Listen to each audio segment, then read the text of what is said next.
Olá, sejam bem-vindos a mais um episódio do Niso Saúde. No episódio de hoje vamos conversar sobre um assunto que acaba aparecendo bastante na vida da gente e a gente acaba nem percebendo, que é o burnout.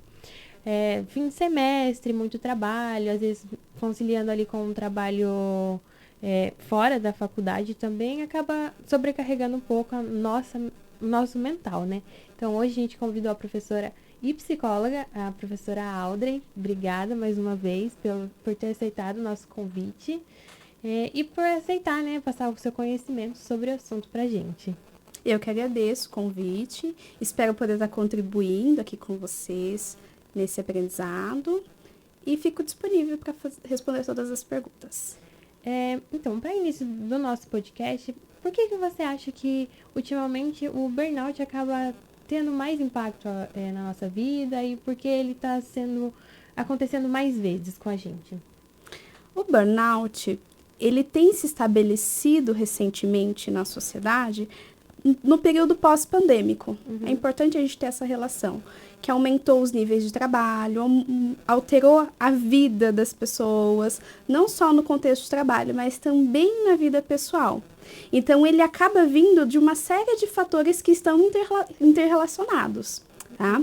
E um desses fatores é o trabalho. Então, eu mudei a minha rotina, eu mudei carga horária, eu alterei muitas vezes ambiente de trabalho. Então, muitas vezes eu trabalhava com várias pessoas, agora eu trabalho sozinho. Isso pode ser também um fator para desencadear esse estresse crônico, entre outros fatores também. E o que exatamente ele diferencia ali o burnout do estresse diário que a gente tem? Certo, vamos lá. O estresse diário, o que acontece? Eu preciso passar por ele e depois eu me sentir bem. Por exemplo, um acidente de trânsito. Naquele momento eu me estresso muito. Mas quando eu chego em casa, que eu tomo banho, que eu janto, que eu converso com as pessoas, a minha tendência é relaxar e deixar aquele acontecimento de lado. Quando a gente fala do burnout, a gente está falando de um estresse que ele é crônico, então ele é prolongado. Ele não começou a partir de um evento. Ele vem de uma série de eventos até se tornar crônico. E quando ele se torna crônico, que daí sim é o burnout. Então, o estresse diário tem a ver com situações. É uma reação do nosso corpo àquele evento. Já o burnout, ele entra assim como aí uma síndrome, que ele é desenvolvido a partir desse contato diário, prolongado e muito referenciado à questão de trabalho. Então, existem pesquisas recentes que estão trazendo burnout para, por exemplo, mães, por conta da rotina exaustiva, mas o burnout em si, ele tem muito mais a ver com o trabalho. Então, aí ele começa a aparecer sintomas. Tem alguns sintomas específicos? Isso. Como ele funciona? Vai aparecer muita dor de cabeça, insônia. Então, a pessoa deita exausta para dormir e ela dorme até uma determinada hora.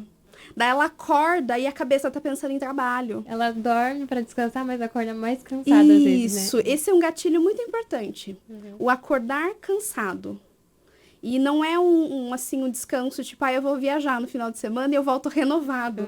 Não, a pessoa ela vai viajar pensando no trabalho, ela volta pensando no trabalho e ela continua exausta a partir disso.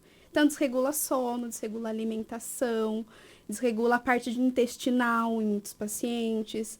Também a dor de cabeça, ela vai vir não só aqui no alto, mas ela se estende por toda a cabeça, pela tensão que o estresse gera. Até na parte dos ombros, né? Normalmente Perfeito, acontece. isso mesmo. Então, vai sobrecarregando tudo. Então, O corpo todo. Quais as principais causas do burnout no ambiente de trabalho que você acha, assim? Eu acho que existem algumas. Eu acho que das mais importantes para trazer é pensar um pouco a respeito da sobrecarga.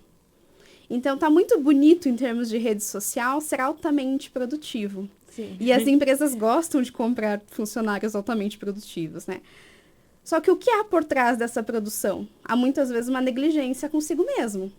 Então, eu deixo de ter momentos em família, eu deixo de relaxar, eu deixo de chegar do trabalho e descansar para continuar trabalhando.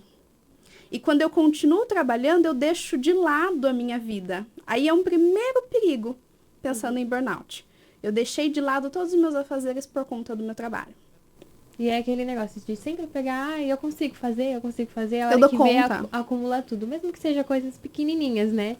Aí chega uma hora que você, é tanta coisa junta que você não consegue conciliar tudo e a vida fora do trabalho também, né?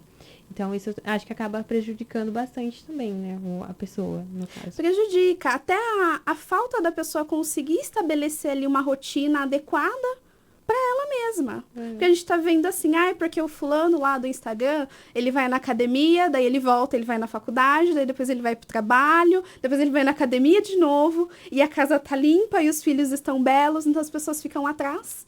Daquela perfeição ali, entre aspas. Mas também eles procuram, não, e ainda a pessoa consegue sair no final de semana, consegue aproveitar a vida. Só que, se você for parar pra pensar, as mesmas horas não funciona para todo mundo, né? Perfeito! Nem todo mundo é a mesma quantidade no dia, mas nem todo mundo ali produz no mesmo tempo. Então tem gente que trabalha um pouco menos de tempo, o trabalho é diferente, a sobrecarga, né, que ele tem no trabalho. Então. A própria facilidade de lidar ou não com esse estresse. Sim, aham. Outro fator importante para a gente pensar é o quanto a empresa valoriza ou não aquele funcionário. Porque se você se sente valorizado e respeitado, você vai lidar de uma forma diferente com aquele estresse. Você vai poder sinalizar para o seu chefe, para sua chefia imediata, olha, tá demais para mim, esse prazo precisa ser maior, não dá para entregar 10 planilhas em um dia. Então, precisa haver essa comunicação também entre o funcionário e a empresa. Ali tem uma conversa, né? Porque às vezes não tem muita essa abertura. No meu antigo trabalho, eu era assim também. Eu trabalhava sozinha, né? Porque eu era a única funcionária, era comércio. Então, tudo que meio que eu fazia era sozinha. E acaba sobrecarregando a pessoa, né? Eu chegava em casa, às vezes, exausta. Eu chegava, dormia.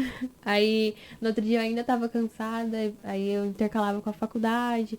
E ficava uma coisa, nossa, muito exaustiva. Chegava o final de semana, eu tinha um dia para descansar. E o dia parecia que passava super rápido. E parece que você não tá fazendo muita coisa, né? Quando você só trabalha e... Não é só trabalhar, né? Mas você trabalha, vai pra faculdade e não sobra tempo pra fazer mais nada. Então você acaba se sentindo ali meio ruim, né?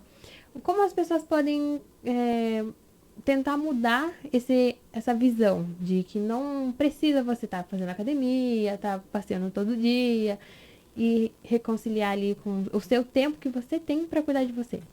Quando eu atendo paciente na clínica, caso de burnout, eu gosto de orientar a pensar na estrutura de vida como algo que eu não preciso ser linear e perfeito. Então, o que você quer ir à academia? Vai. Precisa ir 5 dias da semana, 7 dias? Não, não precisa. Vai 3. Não dá para ir na academia? Dá para fazer uma caminhada? Dá para ser 10 minutos essa caminhada? Vai e faz essa caminhada. O trabalho, ele precisa, em certos momentos, ficar no trabalho. Eu não preciso sempre levar. É claro que tem profissões que levam muito trabalho para casa e tem profissões que o trabalho fica lá. Mas eu preciso desenvolver atividades que me ajudem a me desligar também desse ambiente. Porque senão eu durmo pensando no trabalho, eu acordo pensando nele, e aí o trabalho tomou conta da minha vida. Vai ver, você tá até sonhando com o trabalho, tá sonhando que tá e trabalhando. É clássico de pessoas que estão em estágio de burnout, né? Elas sonham. Tem paciente, inclusive, que às vezes, durante os picos de sonhos, durante a noite, acordam sentados na cama como se estivessem no computador. Nossa. E como as empresas podem ajudar os funcionários durante os dias de trabalho, ali, ajudar eles a auxiliar na parte para evitar mais casos de burnout, para ter um ambiente tranquilo na parte de trabalho? As empresas, elas podem começar a pensar primeiramente na valorização desse funcionário. Essa valorização, ela pode ser tanto remunerada por dinheiro, assim como pode ser em momentos durante o trabalho que haja descansos, mas descansos adequados. Não é aquela 1 hora de almoço que o funcionário não tem nem na onde sentar comer, nem na onde sentar descansar. Então, criar espaços de relaxamento. Acho que trazer profissionais para dentro da empresa, falar disso, porque as pessoas na sociedade em geral não sabem essa diferença entre quando eu estou apenas estressada ou quando eu estou doente por conta do estresse. E o próprio estresse, comum, ele acaba que libera substâncias no nosso corpo que nos fazem mal. Não precisa ser o burnout para ser grave. E acho que as empresas elas podem ter um papel importante nisso de contribuir para o funcionário entender essa relação, entender quando que é o limite dele, planejar cargas diárias que permitam alguma flexibilidade, que é as discussões que estão em pauta, né, de redução de carga. E a gente não está falando de trabalhar 8 horas diárias apenas, mas a gente está falando de um deslocamento, que às vezes demora 1, 2 horas para chegar no emprego. Uhum. Então, isso por si só, você já chega estressado numa empresa? Sim, nossa, na maioria das vezes, né? Porque tem que pegar transporte público cheio, às vezes perde o ônibus, às vezes também quebra no meio do caminho e chega atrasado. Chove, você se molha, o filho fica doente, então a vida continua ao mesmo tempo. Outro fator importante para as empresas irem pensando é a respeito até das chefias imediatas. Será que essa chefia está preparada para conversar com esses funcionários? Será que vai saber orientar, vai saber resolver um conflito? Porque os conflitos eles vão existir. Uhum. E muitas vezes o funcionário não consegue resolver sozinho por conta da falta de autonomia, que é outro problema também relacionado ao burnout. O funcionário ele precisa recorrer muitas vezes à chefia porque ele não tem autonomia para resolver sozinho. Isso também é fator de estresse. Então, que essa chefia seja mais acessível. Uma boa liderança, né? Isso, uma liderança que deixe o funcionário confortável. Para, olha, eu preciso afrouxar um determinado prazo, né? Quem trabalha com parte administrativa trabalha com prazo. E muitas vezes é entregar o trabalho de hoje pensando no trabalho de amanhã. Vamos pensar no trabalho de hoje? Uhum. E precisa ter uma chefia junto nisso. Então, as metas, os prazos, empresas que trabalham com gráficos, né? Precisa pensar em ser real. Não dá para mim estabelecer uma meta de vender em dezembro para 1.000 pessoas se o habitual da empresa é vender para 500. Então, estabelecer metas assim claras e que eu possa alcançar também. Falando em metas também, e na pandemia, que você falou que deu um aumento também, relacionando ali, o que você acha que mais modificou ali entre antes da pandemia e agora? O burnout, como ele aumentou e quais foram os maiores fatores? Um deles eu acho que é o trabalho home office, né? Que as pessoas ficavam muito tempo em casa, então ali não sabia diferenciar o horário de trabalho, o horário de cuidar da família, porque a família inteira ficou dentro de casa. Então eu acho que acabou afetando, né? O que você acha que foi um dos maiores fatores e quais diferenças você percebeu durante esse tempo? Vamos lá. O burnout, ele é uma síndrome que ele não começou agora, já tem alguns bons anos, desde ali de 70, 84, se não me falha a memória, que já tem estudiosos que pensam sobre isso. Inicialmente, ele era pensado a partir dos enfermeiros, dos médicos, porque é o estresse de lidar com vida ou morte. Então, leva muita autocobrança. Já recentemente, a gente tem visto isso em muitas profissões. Então, é o médico, é o enfermeiro, mas também é o professor, também é o bombeiro, também os estudantes. Então, aumentou a classe de pessoas afetadas por isso. Acho que, pós-pandemia, a gente tem visto uma crescente própria da conectividade. Nós passamos a estar mais conectados com o mundo em Instagram, em todas as mídias sociais. E esse estar conectado levou muitas pessoas a entenderem que, poxa, fulano encaixa 40 horas no dia de 24, por que eu não? Então, levou a uma autocobrança, que é um primeiro fator importante. O segundo é que, sim, o trabalho remoto, ele traz algum prejuízo, mas isso vai ser muito individual de ser para ser. Porque tem pessoas que se ajustaram muito bem ao trabalho remoto, porque consegue ter uma sala na casa isolada, consegue arrumar um espaço confortável para trabalhar e consegue estabelecer limites de horário. Já outros casos, não. Às vezes é um pai de família que tem 4, 5 crianças na casa, e a esposa, e a mãe, e aí fica estressante lidar. Então, a gente precisa separar. Tem casos que o trabalho remoto ele é prejudicial, tem casos que não. Mas como a gente precisou mudar isso de uma forma muito drástica na pandemia, trouxe sim a evidência do burnout. Porque não foi, olha, pessoal, a gente vai começar a migrar para o sistema remoto. Não, foi de um dia para o outro. Tudo junto, né? Falou, não vamos mais trabalhar no escritório, vai todo mundo ficar em casa. E também tem o desemprego, né? Que acaba afetando. Isso. A gente fala sobre sobrecarga de trabalho, mas também a pessoa que sofre com desemprego também acaba sendo afetada com burnout. Sim, ela pode ser afetada. Até porque, se ela está em situação de desemprego, é muito possível que ela queira arrumar um novo emprego logo. E às vezes acaba se sujeitando a situações de lugares assim que não são tão legais de trabalhar, né? Fica difícil. Então, o certo é sempre a gente procurar cuidar da nossa saúde mental, saber que respeitar o nosso tempo, né? Porque a gente não vai conseguir encaixar 48 horas em 24 e a gente saber a diferença de rotina, né, das pessoas também. O que você falaria para alguém que acha que está com burnout? O que ela deve fazer? O que ela deve procurar? Como ela pode começar esse tratamento? Não sei se posso dizer assim. Sim, tratamento. Correto. A ajuda de um profissional psicólogo, ele é importante, então ter a psicoterapia ali alinhada. Acho que até pensando na pergunta que você trouxe a respeito das empresas, as empresas podem fornecer esses espaços de psicoterapia também, assim como tem empresas que já fazem Sim, isso, né? Uma vez por mês, né? Pelo menos. Isso, alguma coisa que sirva, pelo menos para a pessoa se dar conta do que está acontecendo, né?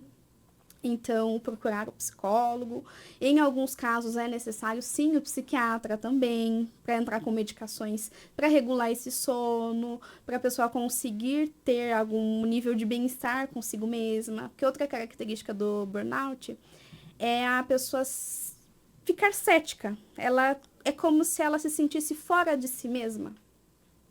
Então, tudo irrita. É aquela pessoa, assim, que você deu bom dia, quase bom dia pra quem? Já acorda irritada, já. Então, um profissional para ajudar a controlar esses sintomas seria o psicólogo e seria o psiquiatra. E aí, alteração de rotina também. Eu preciso melhorar minha alimentação, eu preciso, às vezes, repor vitamina, então procurar um clínico geral, porque o estresse, ele mexe, sim, com o biológico do nosso organismo. E nessa alteração de rotina, não só o sono, a alimentação, mas a atividade física, ela precisa existir. E a gente precisa tomar cuidado com esse precisa existir, para a pessoa não levar isso como mais um peso para a vida dela. Sim, não precisa exatamente estar todo dia na academia, mas tá num trajeto ali, ir a pé, ir no mercado, fazer um exercício ali em casa mesmo, na frente da televisão. Então, coisa simples, né? Porque para não acabar sobrecarregando mais a pessoa. E também pensar em prazer em termos de vida. Eu não posso pensar numa vida em que eu vou obter prazer só a partir do meu salário. Uhum. Eu gosto de fazer o quê? Eu gosto de ir à praia. Tá, mas não dá pra ir na praia todo final de semana. Fica difícil. Mas dá pra tomar uma água de coco? Dá pra dar uma volta numa feira, numa pracinha? Dá pra substituir mais próximo do que eu gosto? Posso fazer uma pintura? Posso ler um livro? É interessante pensar que esse descanso, esse prazer, normalmente ele costuma ser contrário do que a pessoa costuma trabalhar. Então, pessoas que trabalham muito sentadas, seria interessante que esse descanso envolvesse movimento. Pessoas que trabalham muito em movimento, o descanso envolver estar mais quietinha ali. Mas aí vai de pessoa para pessoa. Muito obrigada mais uma vez por ter aceitado conversar com a gente. Espero que tenha outras oportunidades também. E a gente fica à disposição para a gente conversar sobre outros assuntos. Você quer, se precisar conversar também, quais os seus contatos? No Instagram é psicoaldreimara. Nas demais redes sociais também. Acho que eu agradeço o convite. Foi extremamente prazeroso estar aqui, desenvolvendo um novo projeto. Para mim é uma oportunidade nova. E fico também super aberta, disposta a participar de outras vezes que vocês gostariam, falar de outros temas, que a saúde mental ela é muito abrangente. A gente pode acabar, né, esquecendo um pouco de cuidar da saúde no geral, mas a mental a gente só acha, não, vai passar, vou dormir aqui, já passou. Dorme que passa. Dorme que passa. Outro dia, amanhã acorda outro dia, já tá ótimo. Mas é muito importante a gente cuidar da nossa saúde mental, porque acaba afetando todo o nosso físico também, né? Então, muito obrigada mais uma vez e que a gente possa conversar outras vezes sobre muitos assuntos. Obrigada mais uma vez. Obrigada. Obrigada a você que acompanhou mais um episódio do Uniso Saúde e até a próxima. Uniso Saúde.